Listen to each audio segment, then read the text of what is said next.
right, first we had the big bad boogeyman of elephants that was the problem, and now we have cows that are the problem. What is up with all of these control decks? So I'm probably not going to deal with that completely today, but we are going to talk about the new meta that has kind of come out of the gate swinging, so to speak, with Whispers in the Well, which came out for LGSs this weekend. And we had our first major tournament that we could look at for like the Whispers meta that was in Europe, in the Netherlands, I believe, at the CCQ CardCon. That was a lot of C's. I got through it though. So the top two decks that were in, that were kind of reported there in the room, were both two big control lists. So not really a big surprise. There was Blurple, but Blurple came in second to the cow control list that is that people are kind of really talking about being the big scary deck for this new meta. I will admit, kind of looking at these lists, Josh and I kind of took a look at them, and we're both kind of very impressed with the look of the cow control list. And both kind of looked at it and said, yeah, this looks like it could be a very strong list. And then to my kind of like happy realization, it has a lot of enchanteds. So it is a viable one that I'm going to want to play because I definitely like my enchanteds. So today we do play the top two decks against each other. So we played the Emerald Sapphire Cow Control against the Amethyst Sapphire Blurple list that appeared as the top two lists in format, or in this particular tournament. And they will probably be definitely kind of in people's minds the defining decks for this new tournament or new meta. So they're both control lists, which means that they both have the same general strategy of they want to ramp to get to that late game and kind of control the field. But definitely the control list that can control the other control list, without a doubt, by looking at this, definitely seems to be the cow control. So let's go take a look at the list and we'll kind of go over what I mean by all of this control stuff. All right, so here is the Emerald Sapphire, I always mess up my gemstones, Emerald Sapphire list that won the CCQ at CardCon in Utrecht. First off, points for the name. Cows Go Utrecht is a great name. I really like that. That's fun. But let's go into kind of the nitty-gritty of the list. So if we're looking at this list, this is a control list, and you can kind of tell that right off the gate by the amount of actions that are in it and the fact that there's really nothing that it's doing early game. Looking at this list, there is one, I guess 4 copies of it. So there's 4 1-drops, which is the little Clarabelle, which is a shift target for the big Clarabelle. We have ramp in the form of Tipo, 1 jump, and Sail the Azaretsu. So we've got 9 pieces of ramp, which is pretty good, and it's exactly what it wants to do. We have the new Cindy, which is a good ramp card here. So completely skipping our 3-drop, going really optimistically and being able to hit that turn 2 ramp. So turn 3 we can be on 4 ink. Cindy did prove to be a really nice piece because the reason for Cindy is it essentially is doing that, not We Know the Way, the other one. Oh my goodness, I'm blanking on this. I'm going to put it up on the screen though in post. It's pretty much doing what the blue versions in the previous kind of pre-rotation decks wanted to do, which is they wanted to kind of skip right to be able to play something kind of big on turn like 4 or 5. And in this case, that is Spooky Sight, and Cindy enables this. So I'm not even going to say Magical Christmas Land here where this works out, because like this can work out pretty consistently with this many ramp pieces. Turn 1, you have maybe a Clarabelle for a shift target. Turn 2, we have a Tipo, so we're on 3 ink by turn 4. Turn 4, we're on, turn 3, we're on 4 ink. We play a Cindy. We ramp again, so that's 5 at the end of that turn, which means the next turn we're on 6 ink, which lets us get up to that Spooky Sight to be able to put everything on the bottom of the deck. And that is the game plan here, especially with the early with the early game for this deck. It is ramp up as hard as you can to 6 ink to be able to play Spooky Sight, to be able to get rid of anything from the your opponent's side that was an early game play, and then be able to kind of just go over top of them. And this deck really could do that. When you look at the late game threats, there are a lot of them. There is Basil, which is just a problem. Every time you quest Clarabelle for that card draw, which is just phenomenal. Hades, which is one of the better answer cards in the blue decks. And then there's Prince Phillip, which ends up being a board sweeper. The way that he works is you get to 9 ink as fast as possible, which is very doable in this deck, especially with those Cindy's and Tipos and Sails. You play the Malicious, Mean, and Scary to put a damage counter on everything, and then Prince Phillip comes down for 9 ink. Bonus points if you can, like, sing Malicious, Mean, and Scary. And he kind of sweeps the field. Every opposing character with damage goes away, which, because of Malicious, Mean, and Scary, is everyone. Malicious, Mean, and Scary seems to even get past Resist because it says put damage counters on, not deal damage. So it means that it is just a great board sweeper. When Josh and I were brewing up ideas for this, we said, what about Resist? But nope, it seems to catch Resist as well. Answers, again, in the form of, like, bend to my will to get rid of your opponent's cards, or the you're welcome or mother's knows best to be able to bounce things, whether yours or your opponent's, back to your opponent's hand. It is just a really, really strong list. And you can see, and you will totally be able to see in a couple minutes when we go to gameplay, how this deck can just not, like, kind of ignore Blurple and then go right over top of Blurple and control that end game even better than Blurple did. Blurple requires being able to have a lot of that early game interaction with the smaller characters and having characters out to be able to do what it wants to do, whether that's move damage counters around or be able to sing some of the songs with its characters. That having Blurple be hit by Spooky Sight was a lot more devastating than I realized it would be when we were originally just looking at the deck list without looking at playing these decks. So this list definitely does seem to be strong, but a lot of card games are a game of rock, paper, scissors, so there is totally something that beats this form of control. We're just probably going to have to take a couple of weeks to see about it, and we played some other games, and I have a deck that does beat it, or at least beat it on camera, so we're going to see how that works, but that's going to be in a couple of days. We'll post that. Today we're focusing on Control v Control. Let's go to the next list. So here is the Blurple list. Lots of 1 and 2s of kind of splattering and sprinkling a whole bunch of characters and actions all over the place. This is a very, very full deck list, as you can see here.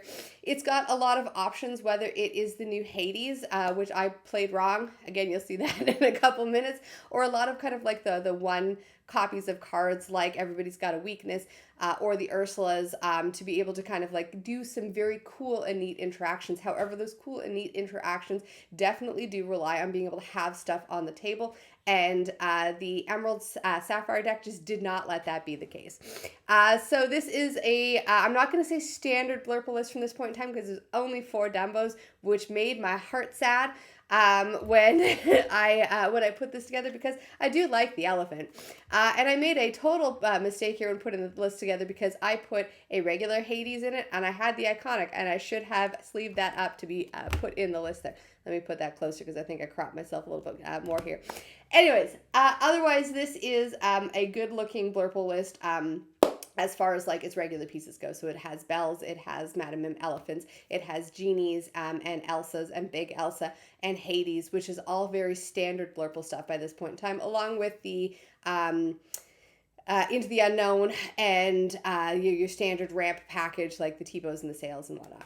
So this is like I said, very kind of good looking list. I'm very confused as to why there's only 1 Dumbo in the list, but I'm sure that they had a good reason for it, and they claim in second, so clearly it worked out for them pretty well. So let's go into some gameplay and take a look at these lists, and then I've got some thoughts on like all of these control lists a little bit after the video. So without further ado, gameplay. Going into game 1, Josh won the dice roll, so he gets to go first. And he is on the Emerald Sapphire list. So he's going to ink and pass, which, given the fact that there's only 4 1-drops in the whole deck, I would suppose is a pretty common start. I'm going to ink and play the Royal Guard. I went back and forth on this. I know that the deck that Josh is playing is very much a late game deck. And I thought that maybe using the Royal Guard to be able to get some early game lore in might make some sense. Josh ramps with Tippo, and I ramp with Sail the Azurite Seas. So control versus control, especially Sapphire control versus Sapphire control, you're going to see a lot of the same general strategies, especially at the beginning. So we're both sitting there with ramp. Josh is going to play Visions, so he's going to look for something that he thinks is going to be helpful for him, and he's going to be able to put it into his hand there. And so he picks something, and then he is going to ink for the turn, and he's going to play a Sail to be able to ramp again. So the whole point with the Sapphire deck here, I guess they're both Sapphire, Emerald Sapphire deck here, is that it really wants to get up to the potential of Prince Phillip pretty fast, which means that it does want to ramp as quickly as possible every single turn. I play a Genie for the drawing card effect, which is a pretty standard way for how I've played Blurple for the past couple of weeks or month or so. Genie is definitely the turn 3 play when you have 4 ink that you want to be able to do. So Josh is going to, he's going back and forth on if he wants to do Spooky Sight or not. So he does Spooky Sight, and this benefits him with the fact that he now takes his other 2 characters and he ramps 2 ahead by putting them into the inkwell. It does leave me with my Genie, which is going to gain me some lore, but that's not going to be that big of a deal for the Prince Phillip deck, as it does want to just go late game control, just go over top of whoever it's playing against. I do a Visions, and I grab a Madam Mim Elephant. And I'm going to quest for 2. There's really no reason not to, because Josh got an empty board there. And then I'm going to play the Madam Mim to bounce the card drawing Genie back to my hand. Josh plays Clarabelle, not a big surprise, to be able to draw a whole bunch of cards based on what is in my hand. And since that Blurple does get to draw a lot of cards, that Clarabelle is going to gain a lot of value off of me.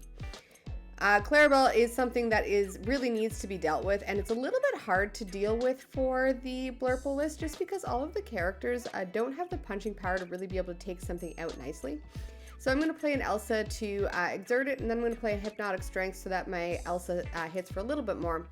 The tough part there is that it does take my 2 characters to take out that Clarabelle. The damage is going to stick around on the Mim, which means if he plays anything other than this Prince Phillip, I would have been alright to be able to move the damage around. But the Prince Phillip is going to get rid of my Madam Mim there, leaving me empty boarded, and Josh with a 6/6 questing for 3 evasive, which is just kind of like...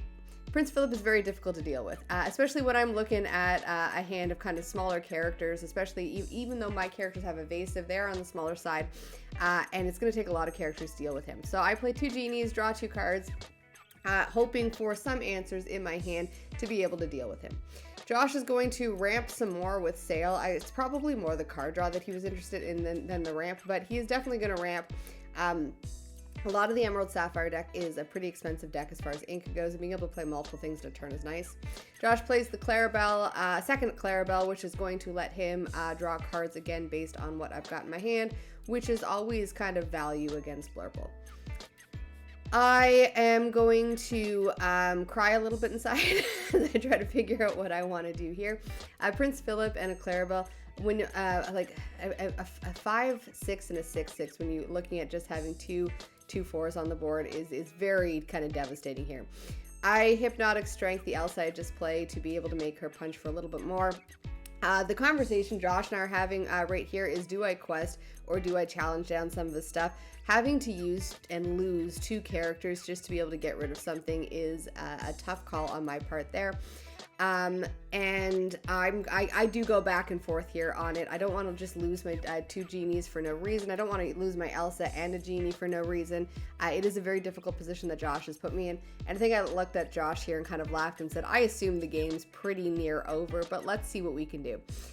So I don't actually quest for 4 here. I end up taking that back there because that his cards just need to be dealt with, and I swing into the Prince Phillip to take him out. Because he quests for more and he's got evasive, he's the one that's a little bit harder to deal with, and since I'm going to lose my characters anyways, I may as well take him out, questing for 2 with the Genie there.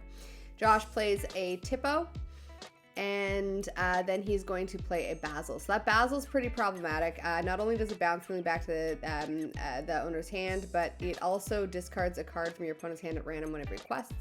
And I'm going to play a Hades to get rid of that Clarabelle. He's already gotten a lot of value off of it, but I'm going to try to stop him from getting more value, kind of stem the bleeding there. Just look at how much ink Josh has there. Yes, they are both ramp decks, but these control versus control, one of the reasons why they feel like they go so long, especially if you have 2 very quick players playing against each other, is just it goes so many turns. So Josh Hades, my Hades. The magic card there is a Hades. I think I needed 6 Hades altogether to build these decks. Did not have 6 Hades.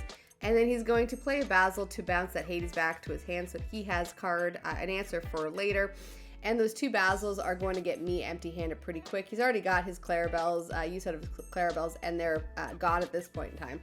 So he may as well kind of get to getting me empty-handed.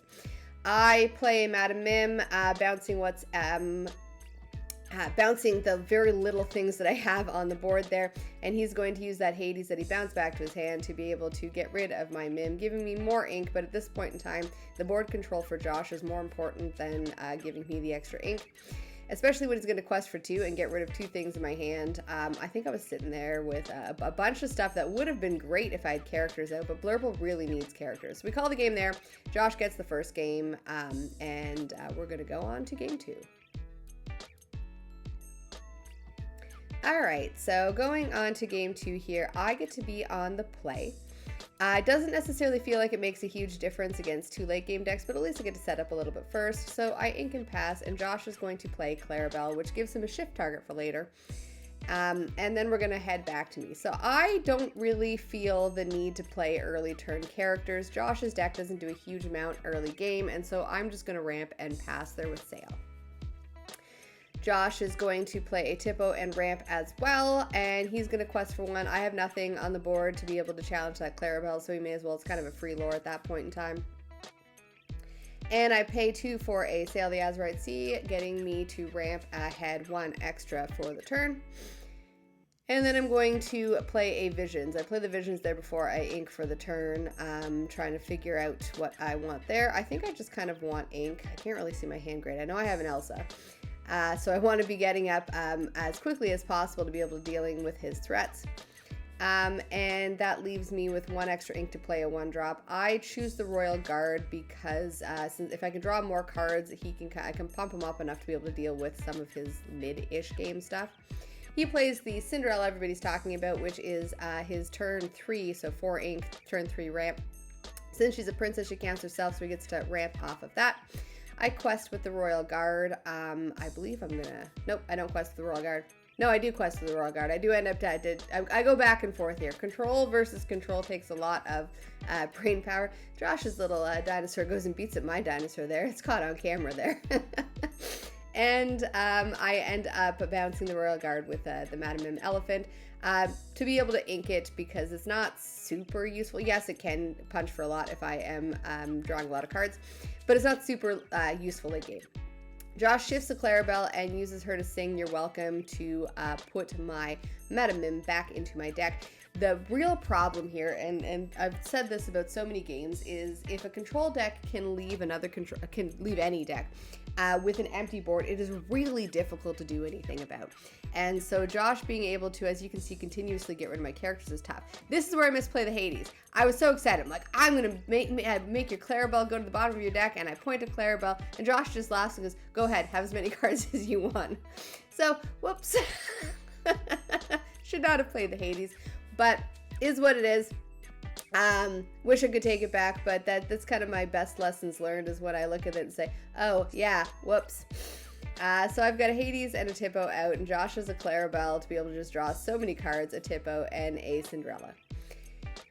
Josh plays a Visions of the Future to be able to search for more cards, and then he's going to use the Cinderella to sing Mother's Knows Best, bouncing my Hades back to my hand, and I am probably just not going to play him again. It didn't really turn out the way I wanted. I really wanted Josh to put that Clarabelle back at the bottom of his deck. He's going to quest. Why not? There's really nothing that I've got that can take him out, and even if I've got the Rush Elsa, she doesn't do enough damage to really threaten the Clarabelle. I am going to really struggle with what I'm going to do here.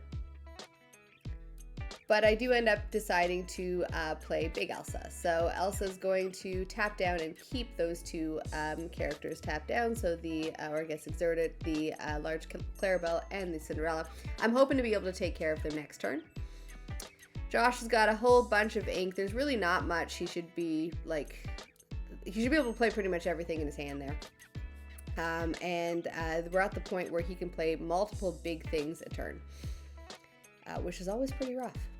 He's going to play a Max Goof out. So the Max Goof is a fun one that lets him replay songs from his discard pile, and then he's going to Mother Knows Best, getting rid of my Elsa. I mean, it lets me use her again next turn to exert 2 characters again, but she was really my only real threat to be able to actually take care of his characters, and so it kind of gets rid of the use case of her.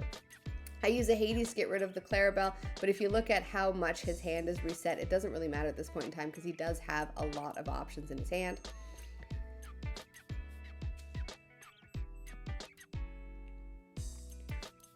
I wonder how much ink Josh has there. Josh has got a lot of ink. He is going to... he's going to play or sing a Malicious, Mean, and Scary with the Cinderella, which puts a damage on each of my characters, and then play that Prince Phillip to banish them. The Prince Phillip combo is a pretty strong one, especially with the Malicious, Mean, and Scary. I really like it. I really don't like it played against me, but I really like it there. So he's going to sing a 1-jump, and he's going to get to ramp a little bit more, and he's going to use that max goof to be able to sing something, or play something from his discard pile, which is going to be a You're Welcome, and it's going to not go back into his discard pile, so it's not like he can continuously do it with the same one, and he's going to choose his own Cinderella to shuffle into his deck to be able to draw 2 cards. I assume he was choosing to do that just so that he could draw more cards and have more options than me, and then we pass back to my turn here. 1 to 11, so I'm not in a good position. And I'm really impressed with how strong this Prince Phillip deck is. I play a Elsa. I exert the Prince Phillip mostly because he's my the only readied option, and then I'm going to go and I'm going to take out his Clarabelle because I don't necessarily want him to shift onto a Clarabelle and be able to exert her immediately. But I mean, if he has her, and he's going to be able to get extra cards.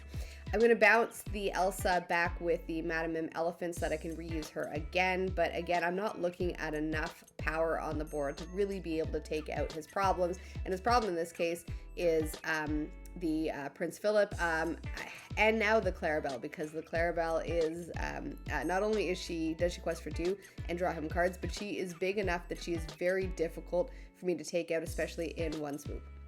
Josh quests up to 17. That's the game. I mean, there's really nothing I can do about that, but he said he wanted to do something cute with his cards there. That's me packing up, and he's still playing. So that is the Prince Phillip build, winning in 2. All right, so let's take a look, or let's talk, I guess, about what happened there. So first off, these were the top 2 lists at a 200 and something person event in the Netherlands.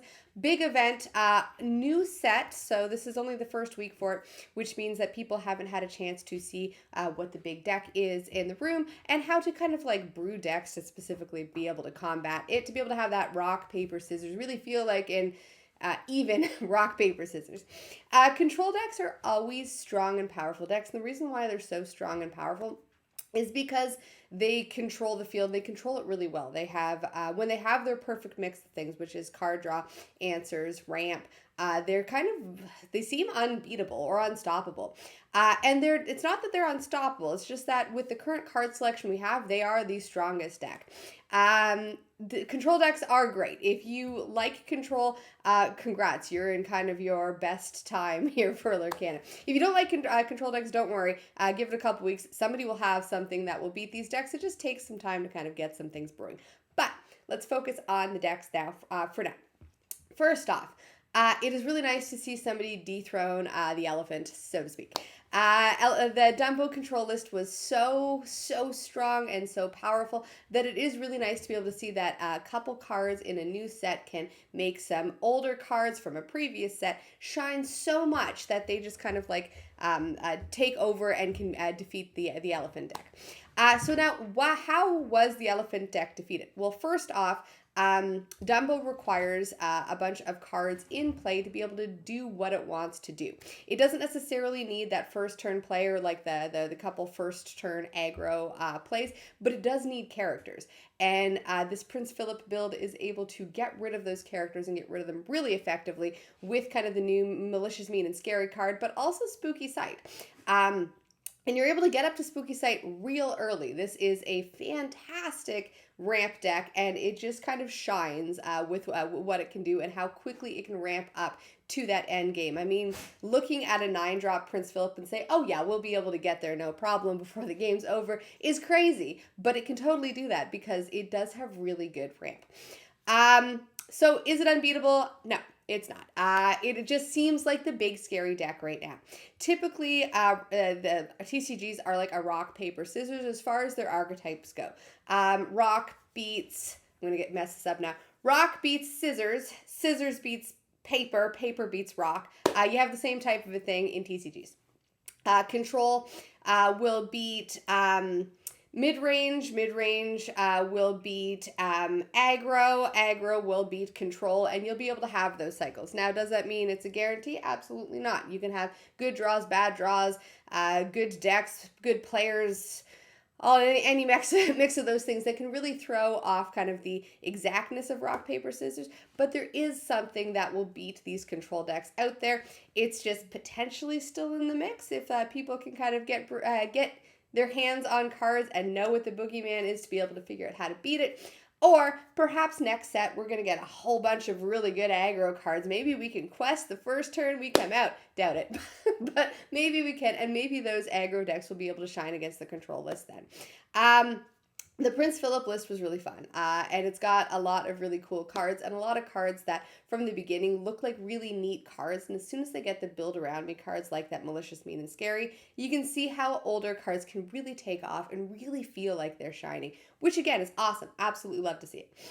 That's kind of all I've got for right now. I guess to spoil something that's coming, right after this, Josh and I played my Princess deck against the Malicious, Mean, and Scary Prince Phillip deck, and it was able to do pretty well. I will just kind of say that right now, and then I'm going to go from editing this to editing that to be able to get it up there. So that is kind of, I guess, my example of how this deck is not unbeatable. It's just really strong and really good, and you know what? It's great to see something this good right off the bat, and yeah, I mean, that's all I've got here. So in our rock, paper, scissors here, I guess, we've got cow beats elephant.